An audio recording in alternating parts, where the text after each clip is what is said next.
Welcome to our Intro to Western Art History section video. I'm Eve. And I'm Emily. And today we'll be talking about critiquing the canon and the idea of genius. So let's start by defining a canon. A canon is a body of works traditionally considered to be the most significant and therefore the most worthy of study and attention. And you actually encounter a lot of canons in your everyday life. There are the canons of film, music, or the great books of literature, or you can have canons of pop culture. But how do we know what is in the canon of Western art history? Well, you could start by thumbing through that giant textbook that you had to buy for class, which includes the Wainwright Building here in downtown St. Louis, a piece of canonical architecture. Or think about the works that Professor Wallace selects and teaches you for lecture. You could also consider the 7 Wonders of the World, UNESCO World Heritage Sites, and so on. Now, Emily, how else can we tell if a work of art is canonical? Well, Eve, one of the ways that you can tell is if they're found often and readily in recognizable reproductions, like my collection of art history socks, or my mug, when you put hot liquid in it that takes Michelangelo's David's clothes off. You can also tell through its role in pop culture, like how the Louvre appears in Beyonce and Jay-Z's Ape Shit music video. Or if you can easily buy a poster, coaster, t-shirt, a tote bag, a magnet, earrings, you get the picture. You can also tell that a work is canonical if you dress up for it on Halloween and people know who you are. Eve, who knew that you could find your costume inspiration in your Intro to Art History textbook? Well, now we all know. So how does something get into the canon of art history? Who gets to decide? One player in canon formation are museums, and they play a very active role in forming the canon. They believe that big names get people in the door, and so they fill their galleries with all of those important artists that you know and come from your textbooks. And they specifically put them in places where you can't miss them, like this Monet seen through this nicely framed doorway. The more you see works of art, the more important you think they are. And not only do the museums want to get you through the door, but they want you to leave with a reproduction of their collection. You always exit through the gift shop. Which is where I got my collection of art history socks. And this all culminates to say that museums are not neutral. They are very active in forming the canon of art history. So who else is integral in forming the canon of art history? Well, another player would be the art historians. Us, and in the future, you all.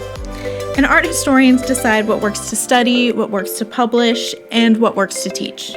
Attention from scholars makes the work seem more important and ultimately more expensive on the art market. And art historians are part of creating narratives that get passed down. And a perfect example of that is the credited first art historian, Giorgio Vasari, who wrote the lives of the most excellent painters, sculptors, and architects, but he was extremely biased and absolutely not sorry about promoting the artists that he believed were great. And his narrative of great artists was the authority for many decades. So what defines a great artist? What makes them great? Well, Eve, for a long time, you needed to be dead, white, and a man. Luckily, that is changing a bit. But biographers in the past have also played a big role in what we think is great, including Vasari, who created the myth of divine genius for Leonardo, saying that his every action is so divine that surpassing all other men, it makes itself clearly known as a thing bestowed by God. There are also other famous myths and legends about artists and their artistic genius, such as Van Gogh being the quintessential mad genius or tragic genius. You also have Michelangelo is the sullen, tortured artist genius in the School of Athens. So, Eve, if museums, art historians, and the art market are all creating what we think is the canon, what are some pros of having a canon of art history anyway? Well, the canon provides art historians with a common foundation. It also offers a point of comparison for lesser-known works.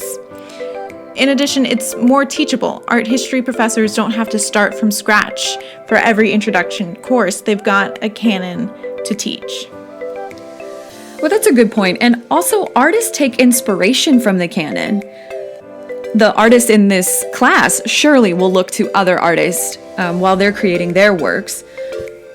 But you don't always have to be positive about the canon. You can critique the canon like Kehinde Wiley does in his body of work. Well, and Emily, I think that's a really great point because there are some cons to having a canon of art history. For example, many artists' works of art and people, even cultures, are excluded. And this is mainly because the canon is overwhelmingly Western and overwhelmingly white. It also creates a hierarchy of media, one in which painting, sculpture, and architecture are placed far and above other types of art. Also, by creating a Western canon or having a Western canon, you therefore imply the existence of the dichotomy of a non-Western art history canon, which imposes Western structures onto other cultures, which obviously has colonialist implications. The Western art history canon is also decided on by a relatively small group of people, like we've said, art historians, museums, the art market. These are all reasons why the canon is being critiqued and also why it has the ability to change. For example, Van Gogh only sold one artwork during his lifetime, and now we have a whole gallery of them at Slam. So to summarize our conversation about the canon is constantly in flux, though that seems counterintuitive to its definition. It's impacted by multiple powers, some more powerful than others, such as fashion, pop culture, and particularly in this age of social media, when images are shared rapidly and constantly, the canon will inevitably continue to change. And there is more to this conversation for us to consider. Using the lens of gender, race, nationality, and sexual orientation are all ways in which the canon can be critiqued and reasons for this critique. And there are also reasons for its expansion. We challenge you to think about the issues that we discussed in this video about the canon the next time you visit a museum. Thank you. Bye.